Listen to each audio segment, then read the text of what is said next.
bab 10 kelestarian alam sekitar. Jadi kita akan cuba fahamkan apa yang dimaksudkan oleh kelestarian alam sekitar. Biasalah bila cikgu mula bab ni, cikgu akan pergi dulu apa benda yang kita akan belajar, ya, apa benda yang kita akan cuba fahamkan. Kemudian dalam kelestarian alam sekitar ni kita akan cuba tengok dan pergi satu persatu apa ancaman yang ada dalam alam sekitar ni, ancaman kepada alam sekitar ni. Kemudian kita akan pergi juga kepada perubahan iklim dan pemanasan global. Okey. Jadi dia ada kesan rumah hijau di sini, pemanasan global. Lepas tu langkah untuk kurangkan pemanasan global. Lepas tu kita pergi kepada pencemaran. Jadi bila sebut pencemaran ni, dia ada pencemaran udara.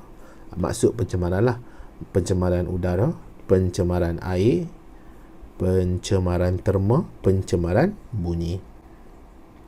Seterusnya adalah lestarikan ekosistem. Jadi macam mana kita boleh buat untuk lestarikan ekosistem? Kemudian amalan lestarikan alam sekitar ni. Amalan lestari alam sekitar. Lepas tu status security makanan dan teknologi hijau. Habislah. Jadi bab ni dia tak adalah panjang atau banyak sangat, ya. Dan untuk buku teks, kamu boleh buka muka surat berapa? Muka surat 202. Muka surat 202.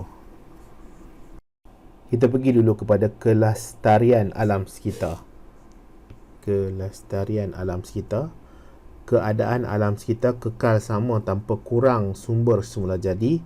Kualiti alam sekitar terus terjamin. Apa maksud lestari ini? Lestari ini dia kekal kuantiti yang sama. Dia tidak mengalami perubahan. Dia lestari. Dari hari ini dia ada, esok dia ada, lusa dia ada, tahun depan dia ada, 5 tahun lagi dia ada, 10 tahun lagi dia ada, 20 tahun lagi dia ada, 100 tahun lagi dia ada. Lestari. Dan antara benda yang kita nak lestari ini adalah alam sekitar. Alam sekitar yang dalam keadaan dia tak tercemar. Alam sekitar dalam keadaan dia masih lagi kekal kehijauan. Alam sekitar yang mana biodiversity dia tu masih lagi tinggi. Okey, kualiti alam sekitar tu masih lagi dalam keadaan yang bagus. Jadi itu lestari. Kamu kena fahamkan perkataan lestari itu. Jadi apa masalah kepada alam sekitar ni sebenarnya? Ni cikgu pun dah pernah terang dah sebelum ni. Masalah tentang alam sekitar ni adalah populasi manusia. Jadi bila tinggi populasi manusia, keperluan pada manusia tu akan semakin tinggi. Jadi apabila manusia ni dia memerlukan semakin tinggi, jadi dekat mana dia akan ambil? Dia akan ambil daripada alam sekitar. Dan ini pastinya akan memberi ancaman kepada alam sekitar. Nak tak nak, alam sekitar akan dikorbankan untuk kepentingan manusia. Dan kadang-kadang tu tak apalah, kalau memang betul-betul diperlukan oleh manusia, tak ada masalah sangatlah, cikgu pun setuju untuk gunakan alam sekitar tu. Tapi masalahnya kadang-kadang eksploitasi alam sekitar tu terlampau sangat. Padahal keperluan manusia tu tak memerlukan kemusnahan alam sekitar yang besar. Tak memerlukan alam sekitar tu nak dihancurkan. Tapi disebabkan ketamakan, disebabkan mahu berada pada keadaan yang atas, ada setengah orang dia eksploitasi habis-habisan alam sekitar. Okey. Dan alam sekitar ni, dia bila dia musnah, untuk dia baik pulih balik, dia akan mengambil masa yang sangat-sangat lama. Satu pokok untuk dia capai ketinggian maksimum dia, kemungkinan dia akan ambil masa 50, 60 tahun, 100 tahun untuk dia sampai. Tapi bila kita nak musnahkan dia, tak sampai 30 minit kita tebang pokok tu. Okey. Jadi dia memusnahkan, amat-amat menyedihkan tindakan manusia ni lah. Jadi apa aktiviti manusia yang mengancam alam sekitar ni? Penyahutanan, pertanian perladangan, pembakaran bahan api fosil, perindustrian. Dan kita akan cuba tengoklah satu persatu dalam aktiviti yang mengancam alam sekitar ni. Penyahutanan iaitu melibatkan penebangan pokok berlebihan dari hutan. Ini akan menyebabkan hakisan tanah. Kenapa hakisan tanah? Tanah-tanah sekarang ni dah kurang cengkaman. Sebab apa? Pokok-pokok dah mati. Sebab apa dia tebang? Pokok matilah. Dan bila pokok mati, akar pun akan mati juga. Jadi akar tu takkan cengkam lagi dah tanah tu. Jadi bila hujan datang, hujan tu akan menyebabkan hakisan pada tanah tu. Dan dia akan menyebabkan tanah runtuh. Kemudian banjir kilat. Okay? Dia akan menyebabkan banjir, bah datang. Dan bersama dengan banjir tu kadang-kadang datang dengan lumpur yang akan menenggelamkan kawasan-kawasan yang rendah. Kenapa banjir lumpur ni boleh berlaku? Disebabkan apabila tanah tu dia masuk ke dalam air sungai. Dia masuk ke dalam sungai, mencetekkan lagi sungai-sungai yang ada. Kenapa dia boleh cetek? Pertama sekali mesti disebabkan oleh tanah tadi dah kurang cengkaman. Kenapa dia kurang cengkaman? Pokok-pokok dah mati. Pokok-pokok apabila mati, akar tu akan kurang cengkaman pada tanah. Dan apabila hujan datang bersama dengan air. Air yang jatuh tu akan bawa tanah yang tidak ada cengkaman tu bergerak bersama dengan dia daripada kawasan tinggi ke kawasan rendah. Dan antara medium pengangkutan untuk bawa air hujan ni, tanah-tanah ni adalah sungai. Jadi, tanah-tanah yang berlumpur, yang bercampur dengan air ni masuk ke sungai, mencetekkan sungai, tambah-tambah lagi di kawasan bawah, di bahagian bawah hujung sungai ni, dia jadi cetek, air akan melimpah keluar daripada sungai itu dan akan menyebabkan banjir pada kawasan yang rendah. Dan akhir sekali siapa yang teruk? Manusia juga yang teruk. Akhir sekali siapa yang sengsara? Manusia juga yang sengsara. Hasil daripada kemusnahan yang mereka bawa sendiri. Okey. Jadi kita minta lah ya.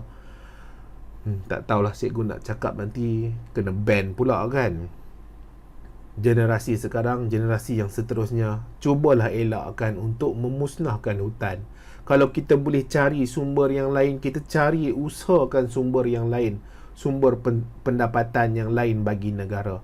Janganlah kita korbankan hutan-hutan yang ada tu semata-mata kita nampak duit yang kita akan dapat tu. Kalau kita buta mata kita disebabkan duit-duit yang kita dapat hasil daripada kita tebang hutan tu, bukan mudah hutan tu nak tumbuh balik. Bukan sedikit masa yang diperlukan.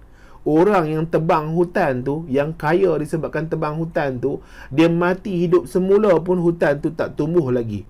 Dia tak kembali ke bentuk asal lagi. Selain daripada memusnahkan hutan tu, habis biodiversity yang ada pada hutan tu.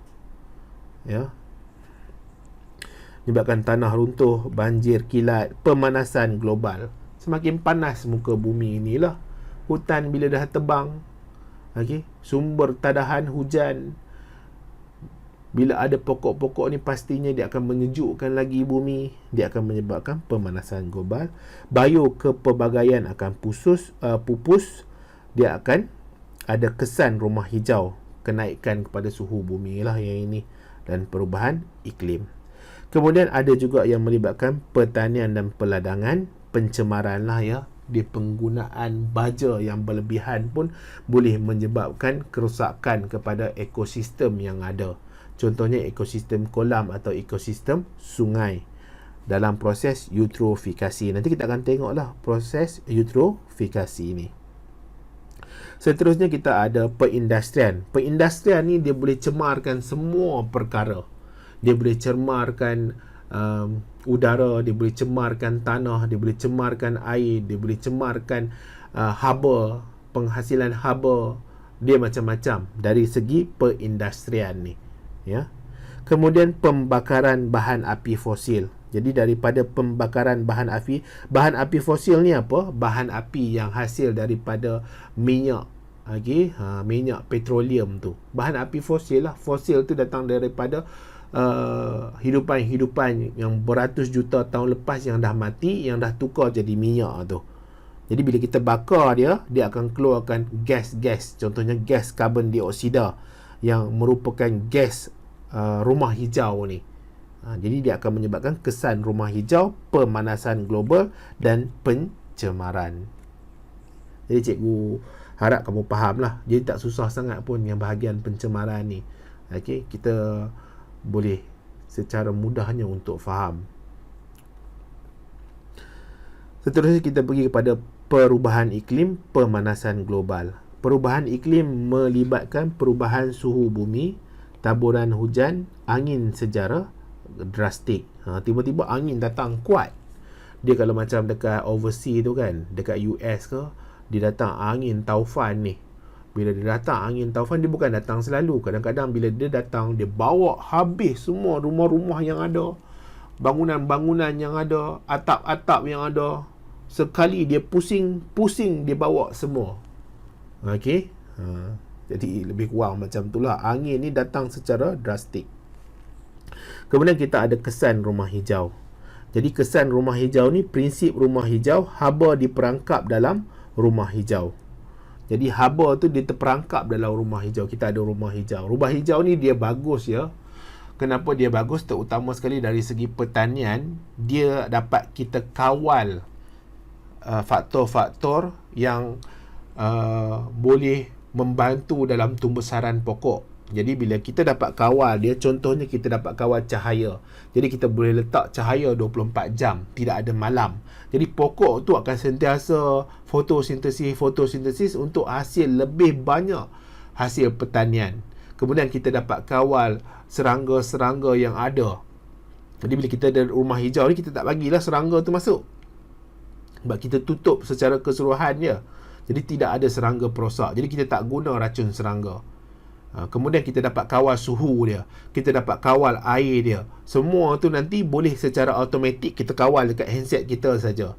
Kita tengok berapa kelembapan udara di dalam rumah kaca kita, berapa jumlah cahaya yang masuk dalam rumah kaca kita. Jadi kita boleh adjust. Dan kita boleh letak CCTV untuk tengok. Okey. Jadi rumah kaca memang agak bagus. Rumah kaca pula, rumah hijau ni memang agak bagus untuk pertanian. Dan memang ini adalah praktis yang digunakan. Cuma kita nak bagi tahu tentang kesan rumah hijau ni apa dia. Jadi bila dalam rumah hijau tu, haba tu akan terperangkap. Dia terutama sekali kalau kawasan-kawasan yang sejuk, dia perangkap haba tu supaya nanti tumbuhan-tumbuhan tu dapat hidup dengan selesa. Kenapa dia dapat hidup dengan selesa? Sebab kalau kawasan-kawasan sejuk, haba tu akan rendah, suhu tu akan rendah. Bila suhu rendah, tumbuhan tak bagus untuk tumbuh. Jadi bila dia hidup dalam rumah hijau ni, haba dapat dikawal, haba terperangkap dalam tu. Jadi dia dapat jalankan kehidupan, jalankan proses fotosintesis, jalankan segala macam kehidupan dia tu dengan normal dan hasilkan hasil pertanian yang bagus. Lebih kurang macam tu lah. Tapi nak bagi tahu kat sini, apa dia kesan rumah hijau? Haba terperangkap. Itu saja sebenarnya. Cikgu tak adalah kata rumah hijau tu tak bagus ya. Rumah hijau ni sebenarnya agak bagus sebenarnya dalam pertanian. Okey, cuma kesan rumah hijau tu adalah dalam rumah hijau tu akan ada haba yang terperangkap. Dan ini bila kita cuba fahamkan tentang situasi bumi, apabila ada gas-gas tertentu yang dibebaskan terlampau banyak, dia akan memerangkap haba. Apabila dia memerangkap haba, dia akan meningkatkan suhu bumi. Jadi apa gas-gas rumah hijau ni? Yang pertama sekali antara yang penting adalah gas karbon dioksida, gas nitrogen oksida melalui pembakaran bahan api fosil. Jadi bila kita start kereta tu, sebenarnya kita bakar petrol yang ada tu untuk gerakkan enjin yang di dalam, piston yang di dalam enjin tu, supaya tayar tu bergerak. Jadi bila kita bakar petrol tu, bakar diesel tu, dia akan hasil karbon dioksida. Okey, dia akan hasil karbon dioksida. Jadi ini adalah gas rumah hijau yang akan menyebabkan haba terperangkap pada gas-gas ni dan akan meningkatkan suhu bumi.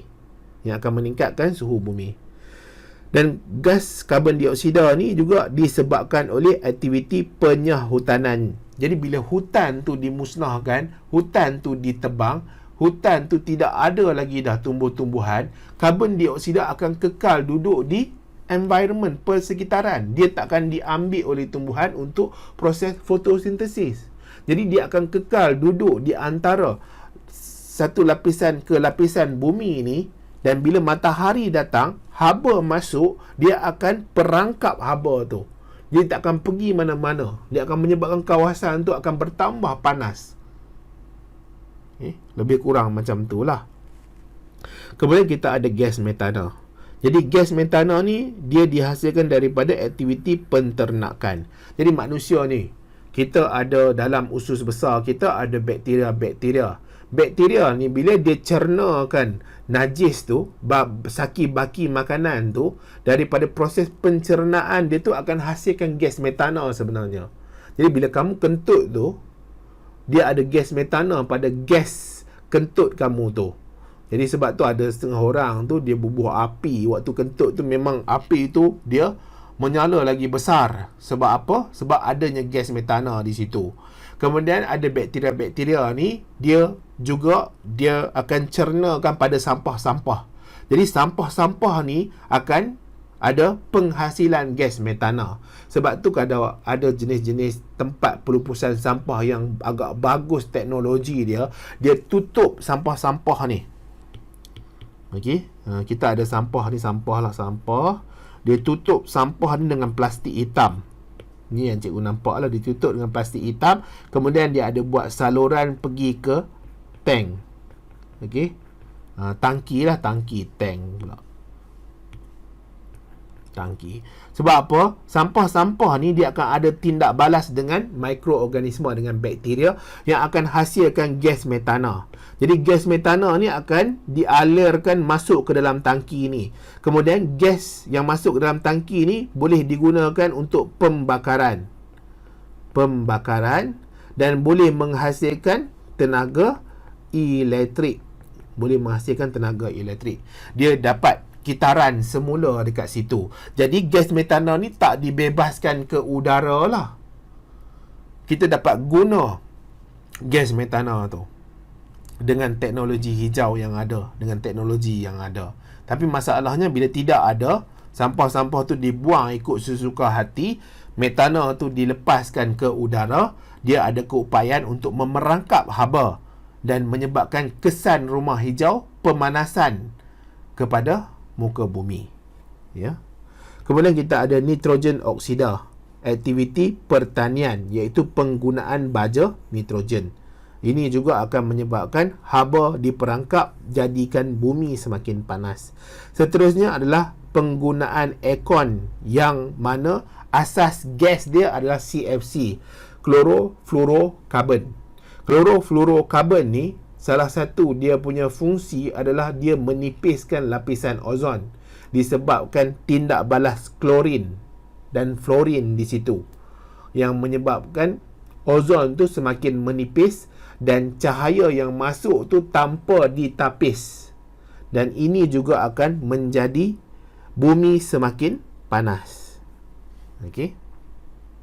Suhu bumi akan meningkat, dijangka meningkat 1.5 darjah Celsius ke 4.5 darjah Celsius menjelang 2030.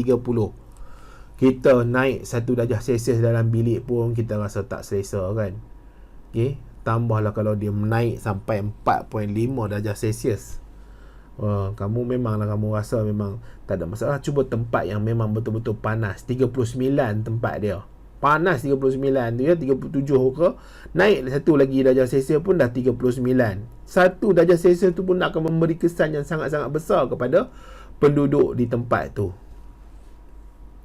Apa kesan pemanasan global ni? Aras laut akan meningkat. Sebab apa? Sebab ais dekat kutub utara dengan kutub selatan tu akan mencair. Jadi bila dia mencair, aras laut akan meningkat. Jadi ada kawasan-kawasan yang rendah akan tenggelam. Kalau tak salah cikgu, ada dokumentari tentang Jakarta. Dikatakan Jakarta tahun 2050 tak salah akan tenggelam. Sebab tu sekarang ni diorang nak buat pusat bandaraya di Kalimantan pula. Jadi mungkin dia dapat elakkan kesesakan di Jakarta. Satu lagi, kalau betul-betul tenggelam, dia dah ada pusat pentadbiran yang baru di Kalimantan lah. Jakarta dijangka akan tenggelam. Dan mungkin ada juga orang kata ada bahagian-bahagian di Kedah, di Penang akan tenggelam kalau berlaku pencairan pada kutub utara dan selatan tu. Okey, aras laut meningkat. Kemudian akan menyebabkan pemanasan udara, perubahan zon iklim, perubahan angin, kejadian ribut, banjir pada kawasan yang rendah, tanah kering jadi tidak subur, taburan hujan tidak seragam, kemarau. Okay, ini antara kesan pemanasan global. Jadi macam mana kita nak kurangkan pemanasan global, perubahan iklim ni? Pastinya kita kurangkan bahan api fosil. Jadi dia ada jejak karbon. Jadi jejak karbon ni kita tengok dalam seharian kita punya penggunaan ni berapa banyak karbon yang kita hasilkan. Jadi contohnya kita guna kereta. Guna kereta berapa jam kita guna kereta. Macam mana nak kurangkan? Kita guna motor. Sehari berapa banyak kita guna motor? Kalau banyak sangat kita guna basikal. Okey, tak pun kita berjalan kaki. Jadi cikgu tak adalah rasa kesian sangat orang yang nak berjalan kaki. Kamu kalau masuk universiti pun jalanlah kaki, tak ada masalah. Kan? Kamu kalau makan breakfast sampai 3 roti canai, 2 roti canai, sedang eloklah kamu jalan kaki nak pergi ke kelas kamu. Sebab apa? Dia akan bakar balik semua roti canai yang kamu makan tu. Atau ke tengah hari kamu makan nasi. Nasi dalam kuantiti yang agak banyak, mungkin semingan penuh. Jadi sedang eloklah kamu jalan kaki untuk bakar balik nasi-nasi yang kamu makan tadi. Jadi tak ada masalah. Okey? Kuantiti makanan seharian tu kadang-kadang berlebih untuk rakyat Malaysia. Cikgu pun sama lah ya. Cikgu lagi lah. Kan? Duit ada lah. Boleh kata Alhamdulillah lebih daripada cukup. Makan ni tak kata lah. Memang kata lebih daripada cukup. Lepas tu kerja duduk sepanjang hari kan. Mengajar pun duduk. Ni nak buat video pun duduk. Jadi kita tak bergerak. Jadi macam mana kan? Tambah kalau kamu dapat berjalan tu, Alhamdulillah sangat-sangat dah. Bersyukur sangat-sangat sebenarnya. Walaupun kamu kadang-kadang terpaksa kena berjalan, pergi ke kelas 30 minit, balik daripada kelas 30 minit lagi. Paling tidak pun kamu dah berjalan 1 jam. Okay? 1 jam untuk bakar balik makanan-makanan yang kamu makan tadi. Ya, jadi jangan rasa kata apa, teruk lah kalau kamu dah kena berjalan kaki. Okay, waktu kamu sambung belajar di matrikulasi ke di universiti ke, jalanlah, tak ada masalah. Okay? Jadi dia akan kurangkan penghasilan bahan yang boleh menyebabkan pemanasan global. Lepas tu dia akan kena kurangkan penyahutanan. Jadi tak bolehlah kita nak tebang semua hutan yang ada. Kadang payah jugalah ya. Cikgu pun tak tahu nak cakap lebih-lebih nanti. Biasalah orang politik ni kadang-kadang dia duk nampak sumber yang itu saja. Dia nampak hutan je dia nak tebang. Tapi hari ni memang mungkin dia tak rasa. Mungkin pada waktu dia kehidupan dia, hayat dia tak rasa sebab dia dah tua. Tapi yang nak sengsara nanti generasi yang seterusnya lah. Dengan banjirnya, dengan kemiskinannya, dengan peluang pekerjaannya tak ada. Okey. Duit akan habis. Macam mana banyak sekalipun duit akan habis. Yalah, mungkin dia dapat tebang hutan tu, dia mungkin dapat 10 bilion, 15 bilion. Jadi dia gunakan dalam masa 10 tahun. Duit habis 10 bilion tu, hutan dah tak ada. Hutan tu nak hidup balik semula ambil masa mungkin 100 tahun. Dia dah tak ada waktu tu. Okey, yang akan sengsara generasi yang seterusnya. Kurangkan halang pembakaran hutan secara terbuka dan tanam semula lah. Ni satu lagi lah, bila dah tebang hutan tu tak tanam semula pula. Biar je kawasan tu jadi semak samun, biodiversity di situ musnah. Kita tak tanam balik pokok-pokok untuk ganti balik yang asal tu. Lepas tu guna tenaga diperbaharui. Okey, tenaga solar lah sekarang ni cukup terkenal tentang tenaga solar. Okey, jadi dia pasangkan panel-panel solar tu supaya dia dapat harvest, dapat tuai cahaya-cahaya ni kepada tenaga elektrik. Dan kita juga ada protokol Kyoto. Ni perjanjian lah dalam untuk mengurangkan aktiviti yang boleh menyebabkan pemanasan global. Sekarang ni kita akan cuba fahamkan tentang pencemaran. Pencemaran ialah sebarang perubahan, gangguan fizikal, kimia, biologi pada alam sekitar dan akan jejaskan keseimbangan alam. Keseimbangan ni. Kenapa dia jejaskan keseimbangan alam? Sebab dia mematikan pengeluar. Pengeluar tu mati. Jadi bila pengeluar tu mati, dia akan memberi kesan kepada pengguna primer, pengguna sekunder, pengguna tertier. Dan seterusnya akan memusnahkan alam sekitar tu daripada keadaan asal dia, hilang terus segala-galanya. Jadi kita ada pencemaran udara. Jadi ini indeks lah pencemaran udara.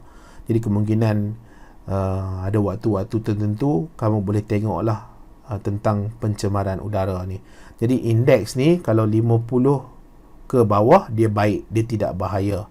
Kalau indeks pencemaran udara tu. Kalau 51 hingga 100 dia sederhana. Dan seterusnya lah.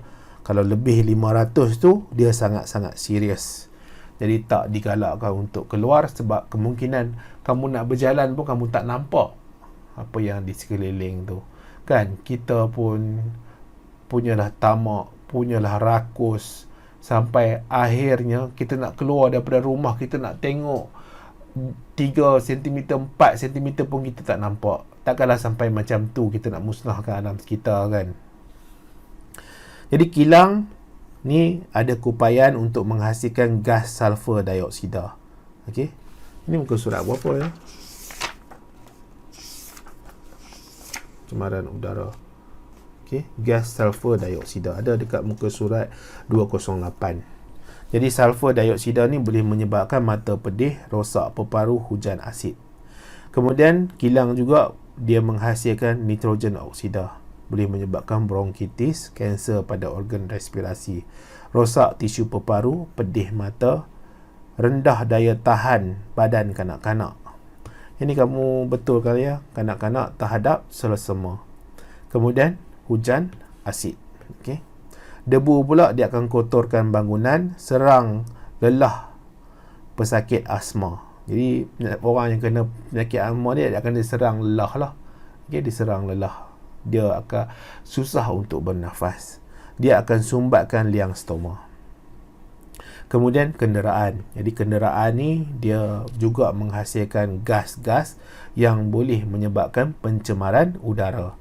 Antaranya gas karbon monoksida. Jadi ini boleh menyebabkan hemoglobin tu bergabung karboksi hemoglobin. Yang ini menyebabkan keracunan kepada darah. Akan juga menyebabkan lembab kepada otak, pening dan sakit kepala. Kemudian dalam gas yang dihasilkan oleh kenderaan tu ada plumbum yang boleh mencacat dan rencatkan otak. Akan kurang upaya kawal tangan dan kaki, akan ganggu untuk hasil sel darah yang baru. Asap jelaga dia akan bentuk asbut, jerebu, ganggu nafas, sumbat liang stoma. Hidrokarbon akan menyebabkan sakit barah, ganggu pertumbuhan. Kemudian kita ada pembakaran, hasilkan karbon dioksida yang boleh menyebabkan emfisema. Ini adalah penyakit yang melibatkan salur pernafasan lah. Dan karbon dioksida ni boleh menyebabkan pemanasan global. Pembakaran juga hasilkan asap dan jelaga yang membentuk asbut, bentuk jerebu, ganggu nafas, kurang cahaya matahari sampai ke permukaan bumi, ke tumbuh-tumbuhan. Dia akan sumbatkan liang stoma. Okey, asbut ni apa? Mungkin kamu tanya asbut ni apa? Cikgu lupa nak bagi tahu tadi. Asbut ni adalah kombinasi asap, habuk lah. Asap dan habuk. Lepas tu kita panggil dia sebagai asbut. Kamu boleh search Google ya, ada asbut tu. Jadi asap dan habuk ni dia bercampur, dia bentuk asbut. Kat mana tadi dah? Pertanian. Jadi pertanian ni dia akan hasilkan bahan agrokimia. Bahan agrokimia yang racun lah. Okey. Dia racun ni dia kena pada udara. Okey, siapa yang nanti lalu dekat kawasan tu, racun tu kemungkinan boleh hinggap pada badan dia ataupun dia boleh hidu racun tu masuk ke dalam salur pernafasan dia, masuk ke dalam salur darah dia. Kemudian penggunaan aerosol, peti sejuk, aircon yang akan menghasilkan gas CFC yang boleh menyebabkan penipisan lapisan ozon, pemanasan global. Jadi kita tengok sini penghasilan gas-gas oleh kilang ni yang akhir sekali menjadi hujan asid. Jadi kilang-kilang ni akan lepaskan gas sulfur. Apa benda ni? Okey. Dia akan melepaskan gas sulfur dioksida. Okey, sulfur dioksida ni akan ada combination dengan oksigen. Dia akan ada combination dengan oksigen. Dia akan berlaku pengoksidaan lah sulfur dioksida ni. Dia dioksida ni dah ada 2 oksigen kat sini kan. Kemudian dia akan menjadi sulfur trioksida. Dan sulfur trioksida ni bila dia bercampur dengan air apa? Air hujan. Selalunya air hujan ni dah datang daripada wap-wap air yang berkumpul pada awan tu. Dan awan tu akan ada kombinasi dengan sulfur dioksida ni, dia menjadi sulfuric acid. Jadi bila dia turun, hujan tu turun, hujan tu kuantiti dia adalah asid sulfuric. Asid sulfuric acid lah. Jadi bila dia asid, dia kena pada tumbuhan-tumbuhan, tumbuhan ni akan terhakis. Kemudian tanah-tanah yang ditumbuhi oleh tumbuhan-tumbuhan tu akan menjadi berasid. Dan pokok-pokok ni semua akan mati disebabkan oleh keasidan tanah tu. Bila dia mati, dia tak boleh hidup di situ lah. Bila tumbuhan mati, pengeluar mati, dia akan ganggu rantaian makanan, dia akan ganggu food web tadi tu. Okey? Semua akan mati. Jadi dia akan jadi black forest. Sekali lagi ya, sulfur dioksida, dia akan berlaku pengoksida dengan oksigen jadi sulfur trioksida. Sulfur trioksida ni dia akan ada bergabung dengan air yang ada pada awan tu, dia akan jadi sulfur acid sulfuric. Jadi bila dah awan tu penuh dengan air, dia akan turun hujan. Jadi hujan tu dia punya kuantiti sebenarnya komponen utama dia adalah acid sulfuric. Jadi hujan asid yang akan memusnahkan muka bumi ni, memusnahkan tumbuhan-tumbuhan yang ada. Satu lagi adalah penghasilan gas daripada kilang dalam bentuk nitrogen monoksida. Okey, nitrogen monoksida dia gabung dengan air, dia jadi asid nitrus. Jadi asid nitrus ni ada pada awan-awan ni, awan-awan yang ada air. Kemudian bila dah penuh kandungan air pada awan tu, dia akan turun hujan asid. Asid dari segi asid nitrus, sama juga dia asid, dia akan musnahkan tumbuhan. Kena pada kita pun akan rosak kulit kita. Kena pada besi pun besi akan terhakis asid. Dia akan rosakkan bangunan, dia rosakkan tumbuhan, dia rosakkan tanah, dia rosakkan haiwan, akan mati. Tak upayalah. Kadang-kadang kita cakap tentang benda-benda ni, sedih kadang-kadang. Manusia ni kenapa dia boleh jadi macam ni? Sebab tamak lah. Sebab ketamakan, sebab kerakusan. Dia tak nak rugi untuk dia buat sesuatu, dia cipta sesuatu ataupun dia pasang alat sesuatu yang tidak akan membebaskan sulfur dioksida, sulfur nitrogen monoksida ni. Dia biarlah, dia tak guna teknologi tu untuk pasang pada pada cerobong asap ni yang menyebabkan dia bebas juga gas-gas ni.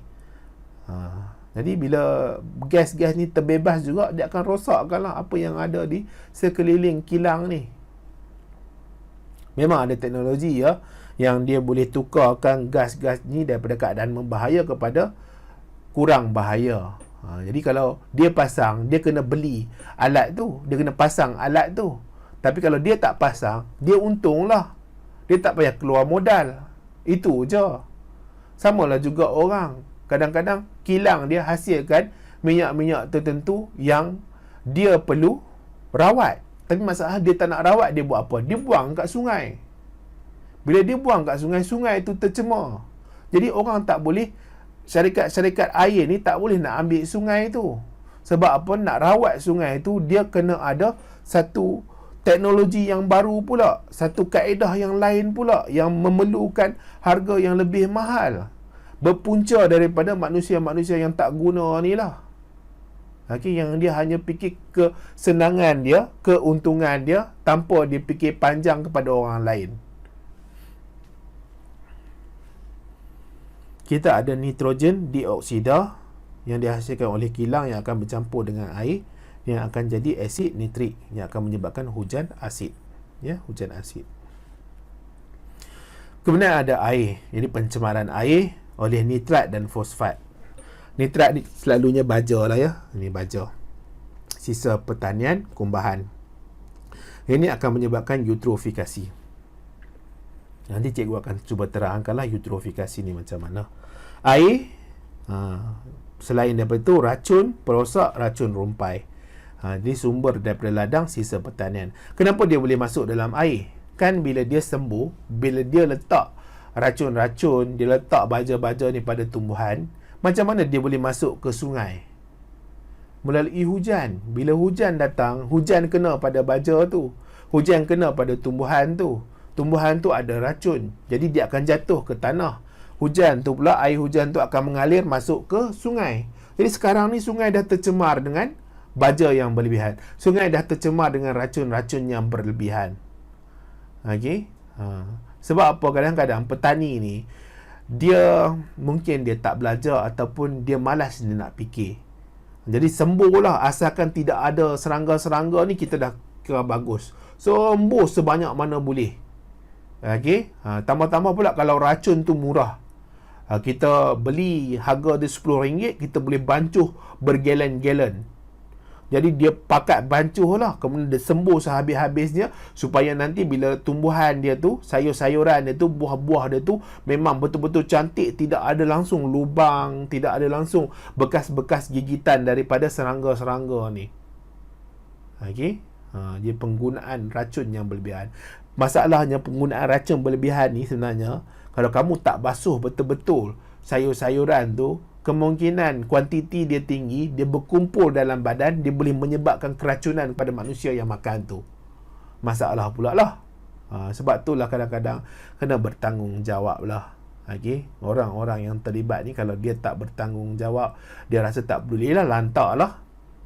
Bukan aku nak makan, orang lain yang nak makan. Okay? Peduli apa? Salah lah macam tu ya.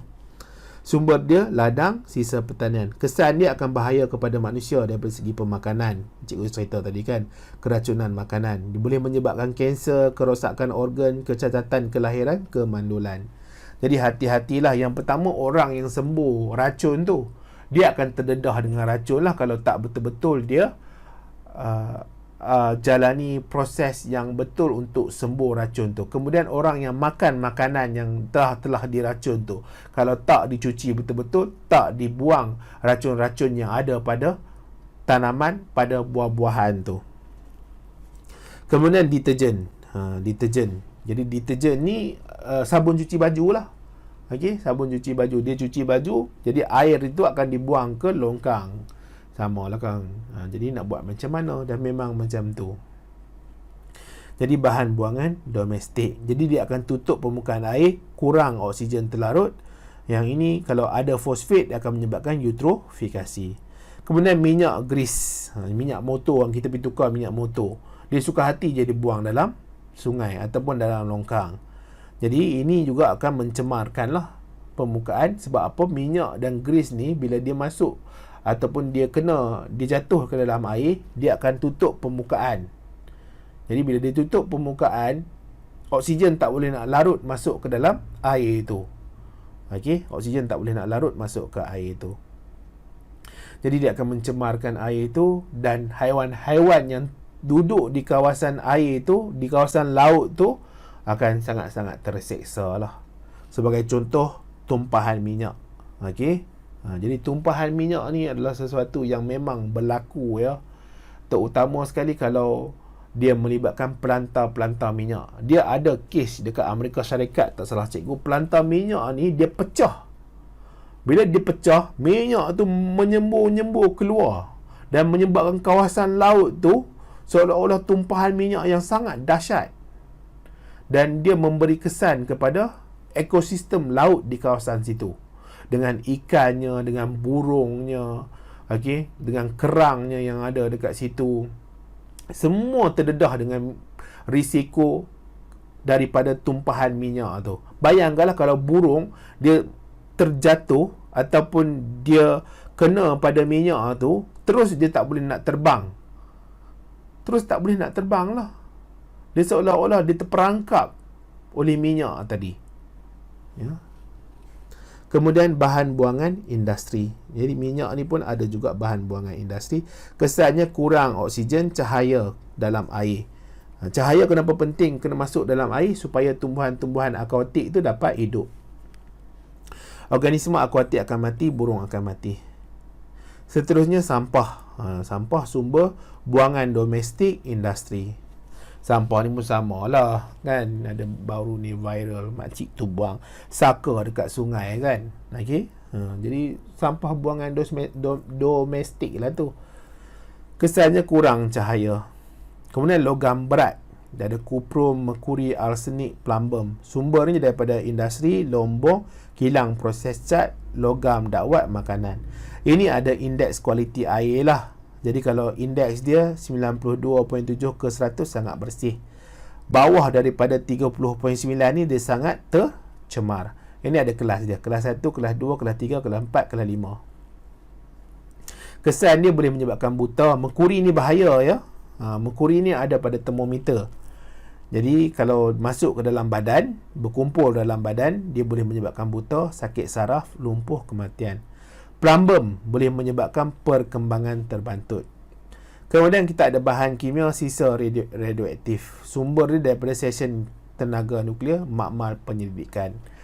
Kat Malaysia ni ada juga tentang makmal tenaga nuklear ni, tapi kita tak besar lah dan dikatakan tidak bahaya. Tapi memang ada stesen tenaga nuklear ni, reaktor nuklear tu pecah, membebaskan bahan radioaktif. Okay? Yang ni yang berlaku di Rusia. Sehingga kan bandar yang berdekatan dengan pusat tenaga nuklear tu jadi bandar mati. Okay? Jadi memang terus hilanglah bandar tu. Terus tak boleh dimasuki. Dilarang untuk dimasuki. Sampai sekarang masih kekal lagi sisa radioaktif tu masih ada. Dan kamu kena ingat radioaktif ni dia ada keupayaan untuk memecahkan dinding sel. Plasma membran tu boleh pecah. Jadi maksudnya kalau kamu terdedah dengan kuantiti yang tinggi dengan sisa radioaktif ni, kamu punya daging demaging ni boleh cair. Ini yang pernah berlaku di Jepun. Apabila tenaga reaktor nuklear itu pecah dan orang tu terdedah dengan radioaktif tu dengan sangat banyaknya, bawa pergi ke hospital, makin lama daging dia tu makin mencair dan dia berada dalam keadaan kesakitan yang teramat sangat, yang menyedihkan. Doktor tak nak matikan dia lagi, nak cuba ubat dia lagi, padahal dia dah minta dah, tolonglah tamatkan riwayat dia. Dia tak tahan lagi dah menanggung kesakitan, menanggung keperitan daripada daging demaging dia yang hancur, yang mencair tu. Sangat-sangat bahayalah ya. Dan ada juga yang melibatkan makmal penyelidikan. Kesan dia, asid alkali dapat bunuh haiwan akuatik. Lepas tu bahaya kepada manusia. Lepas tu bahan kimia sisa radioaktif ni, dia ada tentang haba, nantilah kemudian itu. Kemudian mikroorganisma. Jadi kalau mikroorganisma ni kumbahan tidak terawat. Jadi kumbahan bila tidak terawat, jadi dia akan ada mikroorganisma di situ, najis. Jadi bahaya jika diminum. Jadi ada bakteria Vibrio, ada boleh menyebabkan kolera. Kemudian kita nak faham tentang eutrofikasi. Jadi duk sebut eutrofikasi kan. Eutrofikasi ni adalah satu proses semula jadi. Sistem ekosistem akuatik menjadi kaya dengan nutrien. Ni padam lah ya. Dia kaya dengan nutrien. Kaya dengan nutrien ni datang daripada mana nutrien? Daripada baja tu. Baja nitrat tu yang diletakkan pada tanaman tu. Jadi bila hujan datang, baja tu akan dibawa masuk ke sungai. Jadi bila dia masuk ke sungai, dia akan bantu pembentukan alga. Alga akan bertambah sehingga air sungai tu jadi hijau. Jadi kita tengoklah. Jadi alga akan bertumbuh. Jadi prosesnya apa? Penggunaan baja secara berlebihan, nitrat dan fosfat ni.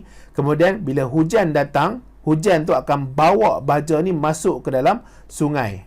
Jadi bila dia masuk ke sungai, alga tu akan bertambah sebab nutrien bertambah pada sungai tu. Jadi bila dah bertambah, populasi dia dah bertambah, alga tu akan mati. Yalah, dah banyak sangat kan. Bila banyak alga, banyaklah alga yang mati. Bila alga ni mati, bakteria saprophyte ni akan gunakan oksigen. Bakteria yang ada dekat air tu akan gunakan oksigen untuk reputkan alga yang mati ni. Jadi sekarang ni banyak bakteria di dalam air ni cuba untuk reputkan alga-alga yang mati ni. Jadi bila dia nak reputkan alga-alga yang mati, dia akan guna oksigen. Jadi air dekat kawasan tu akan kurang oksigen. Bila dia kurang oksigen, biochemical oxygen demand akan meningkat. BOD akan meningkat. Maksudnya air tu akan kurang kandungan oksigen. Jadi bila kurang kandungan oksigen, semua haiwan-haiwan akuatik, semua tumbuhan-tumbuhan akuatik akan mati bersama-sama. Itu adalah proses eutrofikasi. Sekali lagi cikgu terangkan ya. Jadi bila dia guna baja secara berlebihan, dia bubuh baja banyak ni pada pokok ni kan. Jadi dia ikut dan dia saja. Bila hujan datang, hujan tu akan bawa baja fosfat atau nitrat ni mengalir masuk ke air atau kolam. Jadi bila dia masuk mengalir, alga akan bertambah. Jadi banyak, populasi alga akan banyak. Jadi bila populasi alga ni akan banyak, alga yang mati juga banyak. Jadi bila alga mati banyak, kita ada bakteria saprophyte ni akan cuba uraikan alga-alga yang mati ni. Jadi bila dia uraikan alga-alga yang mati, dia guna oksigen yang ada dalam air. Bila oksigen tu diguna dengan kuantiti yang banyak, kadar yang banyak, menyebabkan kandungan air tu akan kurang kandungan oksigen. Dia akan dikatakan tinggi BOD. Okay, biochemical oxygen demand. BOD akan tinggi. Jadi oksigen dah kurang dekat kawasan akuatik itu, haiwan akuatik, tumbuhan akuatik akan mati sebab kekurangan oksigen. Itu adalah proses eutrofikasi. Kemudian kita ada pencemaran terma. Pencemaran terma ni haba lah. Jadi daripada punca bangunan bercermin, kilang reaktor. Jadi kilang reaktor ni kadang-kadang dia guna air untuk sejukkan dia punya permukaan dia. Okey, sebab apa? Sebab kadang-kadang dia guna haba tu untuk janakan elektrik. Jadi macam mana nak cepat proses penyejukan tu supaya nanti reaktor tu mungkin tak pecah, dia akan alirkan haba. Dia alirkan air. Air ni sebab apa? Sebab dia muatan haba yang bagus. Jadi bila dia guna tu, air tu akan tingkat dia punya suhu. Bila tingkat dia punya suhu, haiwan-haiwan akuatik pun takkan boleh survive, dia mati jugalah. Okey. Suhu air akan meningkat. Kurang oksigen terlarut, hidupan akuatik akan mati. Kemudian pencemaran bunyi, kebisingan lebih daripada 80 dB. Puncanya daripada kenderaan, tapak pembinaan, kapal terbang jet, tempat hiburan. Jadi banyak lagi ke? Lestarikan alam, lestarikan ekosistem. Jadi kita ada pemeliharaan. Jadi kita pastikan apa yang kita ada tu kita pelihara supaya tak dimusnahkan. Jadi kita wartakan hutan simpan.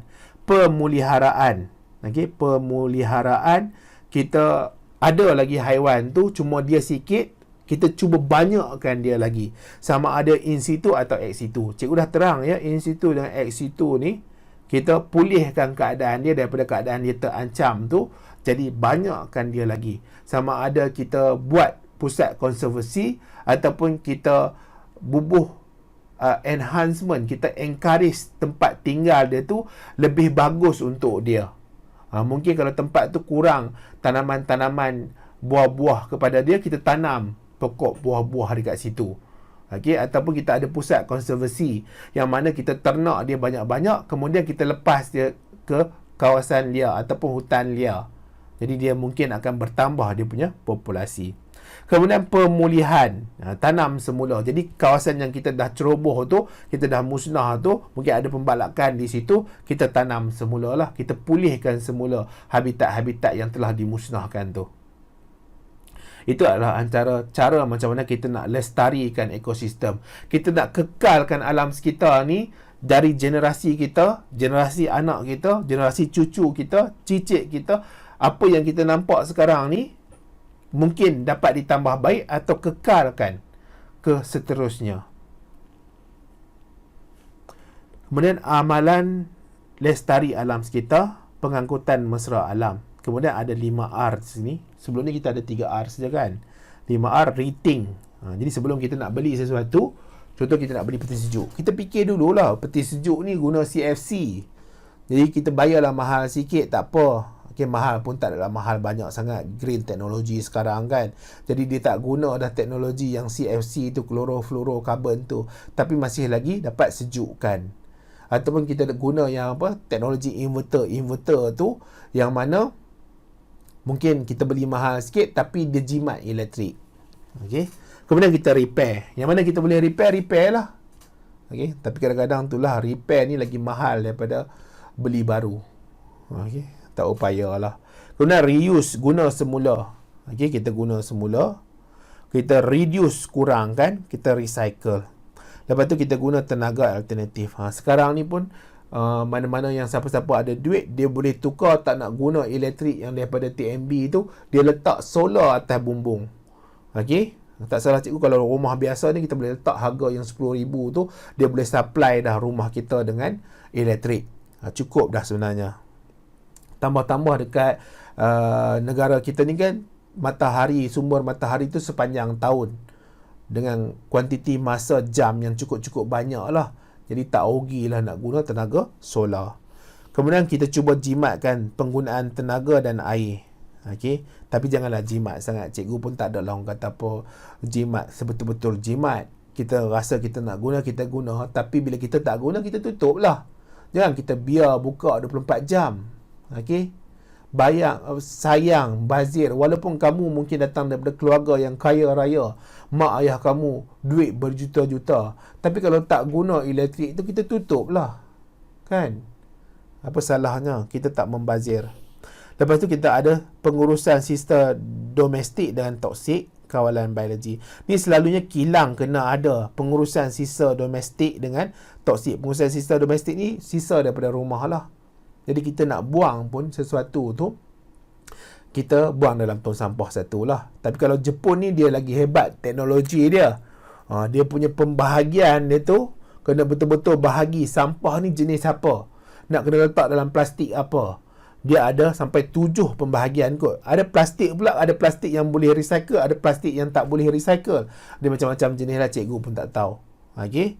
Jadi kalau macam pengurusan toksik ni, dia ada kilang-kilang tertentu, macam mana dia nak rawat air-air yang telah tercemar. Dia ada proses dia yang dia sendiri boleh lakukan. Tapi masalah kilang ni kadang-kadang dia tak nak keluar duit. Dia tak nak keluar kos untuk rawat apa yang telah dia cemarkan tu. Terus dia masuk ke sungai. Jadi bila dia masuk ke sungai, syarikat air negeri nanti kadang dia ambil air tu, dia tak boleh nak guna dah air tu untuk supplykan kepada penduduk setempat. Sebab apa? Air dah tercemar. Itu yang berlaku dekat Selangor tu. Kan? Jadi manusia-manusia yang tak guna ni dicemarkan sungai. Lepas tu penggunaan kawalan biologi. Okey, daripada kita gunakan racun-racun serangga ni, kita buat kawalan biologi. Kemudian ada tentang status security makanan. Yang ini adalah melibatkan jaminan makanan lah. Yang dari segi ketersediaan makanan. Makanan tu ada ke tidak? Capaian makanan. Makanan tu boleh sampai ke rumah kita ke tidak? Boleh sampai ke market-market dekat dengan rumah kita ke tidak? Lepas tu penggunaan makanan. Jadi kita perlu makan sehari mungkin 2 pinggan nasi saja. Jadi kita dapat tak 2 pinggan nasi? Atau kita dapat lebih? Ataupun kita buang je? Lepas tu kestabilan makanan tu lah. Okay. Seterusnya halal. Halal ni dia ada GMP, Good Manufacturing Practice. Halal ni kadang-kadang bukan disebabkan sumber tu saja. kadang-kadang boleh disebabkan bagaimana produk tu dihasilkan. Dia bersih atau tidak, kilang tu bersih atau tidak, pekerja tu dia amalkan standard kebersihan atau tidak. Dia bukan melibatkan hanya sumber daging tu halal ke tidak, jenis-jenis komponen ataupun bahan-bahan buatan pada makanan tu halal ke tidak. Tak, bukan yang itu saja. Kemudian dia ada hazard analysis and critical control point. Seterusnya kita ada teknologi hijau, pembangunan dan aplikasi produk, peralatan serta sistem dalam memelihara alam sekitar, alam semula jadi. Jadi teknologi hijau ni dia adalah teknologi yang cuba dihasilkan dalam kita nak membantu kehidupan seharian kita lebih mudah, tapi dia tak merosakkan alam sekitar. Ataupun kalau dia merosakkan alam sekitar pada kadar yang rendah berbanding dengan dia guna teknologi yang sebelum tu yang sangat-sangat merosakkan alam sekitar. Contohnya kalau kita nak guna peti sejuk tu kan, memang tak upayalah. Keadaan Malaysia ni keadaan yang panas, makanan cepat rosak. Takkan kita nak biar dia duduk kat luar. Nak tak nak kita kena ada peti sejuk. Jadi kita beli peti sejuk yang tidak menggunakan gas CFC tadi. Okey, itu teknologi hijau lah. Tapi dia masih tetap guna elektrik. Dia masih guna tenaga fosil tadi tu. Tapi tak upaya lah. Okey, takkan kita tak nak guna langsung peti sejuk kan? Jadi kita dah sikit sebanyak kita guna teknologi hijau ni dalam memelihara alam sekitar. Jadi kita meminimumkan kesan negatif aktiviti manusia. Dan kita ada dasar teknologi hijau negara, minimum degradasi alam sekitar, pembebasan gas rumah hijau rendah atau kosong, selamat digunakan, persekitaran sihat baik untuk hidupan, jimat tenaga, sumber asli, sumber boleh diperbaharui kita guna. Tonggak dia adalah sosial, tenaga, ekonomi, alam sekitar. Amalan dia hasilkan ekoenzim dari sisa buah. Okey, hasilkan enzim untuk ejen pembersih. Sisa makanan sebagai baja, biogas. Kulit pisang boleh digunakan tepung untuk bioplastik. Kamu boleh baca lah ya dalam tajuk ni tentang teknologi hijau ni. Ini yang cikgu boleh ringkas lah. Yang ni pun tak ada susah lah. Ni bahagian bab ni dia tak ada lah complicated sangat. Okey, dia tak ada complicated sangat. Jadi kita dah habis bab yang ke-10, kelestarian alam sekitar. Dan kita akan masuk kepada bab yang 11, pewarisan. Jadi pewarisan ni dia agak complicated lah. Dia kemungkinan kamu boleh buat dan tak buat. Kamu boleh buat ataupun kamu tak faham nak buat macam mana. Cikgu risau jugalah, tapi cikgu cubalah untuk terangkan.